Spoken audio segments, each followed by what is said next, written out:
Right now, only at 5:30, a massive data center has been approved for construction on a former military base called the Jefferson Proving Grounds north of Madison, Indiana.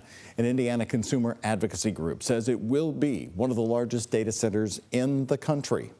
Well, the power estimates are hypothetical until the landowners announce what type of data center it will be. However, one expert told our Travis Breeze that based on its announced square footage, this project might need as much electricity as Duke Energy Indiana's entire power grid.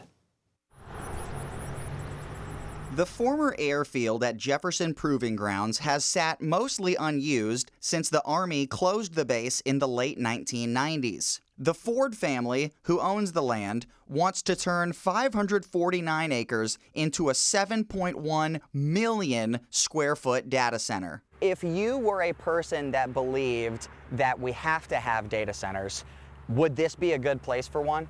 Well, I think that any place can be a good place for a data center as long as the city's government puts into place the protections that it needs for its community. Madison resident John Sinclair was among the hundreds of people who protested this project at a May 20th meeting. The Jefferson County, Indiana Board of Zoning Appeals ruled the project complies with heavy industrial zoning. At 7.1 million square feet, this facility could be 4 times larger than the data center coming to Louisville's Rubbertown neighborhood. Does the infrastructure that we have, is it capable of supporting that? Will it raise ratepayer agreements in this time? The Ford family has not disclosed if it's working with a company to operate this data center or how much electricity it will need. Right now, we don't have a ton of information on. What we have seen publicly released is that it could be one of the largest data center complexes in America. Ben Inskeep and Citizens Action Coalition have been tracking Indiana's data center boom. He offered one comparison to estimate this project's power demand.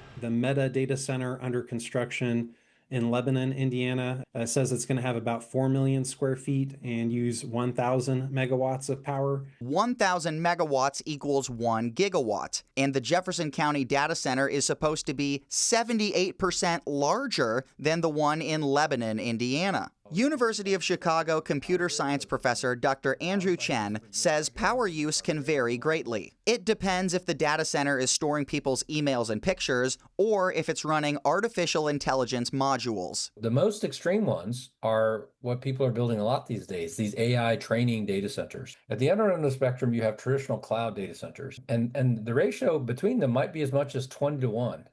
In terms of power density. Dr. Chen says depending on what kind of data center this is, it could need between 1 and 9 gigawatts of electricity. Duke Energy Indiana has 6.8 gigawatts of maximum electricity generation across the state, according to a company spokesperson. I asked Duke Energy multiple times if it has the capacity or a plan to energize this facility. The company only wanted to speak in generalities, saying there are various ways to meet customers' needs, whether it's through new generation or power purchase agreements. While the Fords will not say what company might want the center, Focus found the rendering they submitted as an example of one data center building is almost identical to a rendering used for a QTS data center in Cedar Rapids, Iowa. We asked QTS if it is involved in the project, and the company has not responded. Daniel Ford said in a text to me, JPG Redevelopment LLC submitted professionally engineered elevations and prototypical building renderings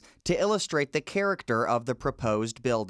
WHAS 11 News once again. Despite multiple calls, emails, and texts over the last month, the Ford family did not answer Focus's other questions about the project's power needs. We have about 20,000 residents, and we're going to need another 1 million residents worth of power. I don't know how that happens. Before adding a customer this large, Duke would need approval from the Indiana Utility Regulatory Commission. An IURC spokesperson says it has no open cases regarding the project. A Duke spokesperson says regular customers don't finance any part of data center projects, saying, quote, large users cover their own cost of service to protect existing customers. A business can promise whatever they want, but unless if it's in writing and signed with legal consequences, I don't know that I necessarily trust that. Both Inskeep and Dr. Chen say even if the unknown operator pays its own costs, the data center boom is leading to a scarcity of electricity, which drives up costs. Your utility rates could still be increasing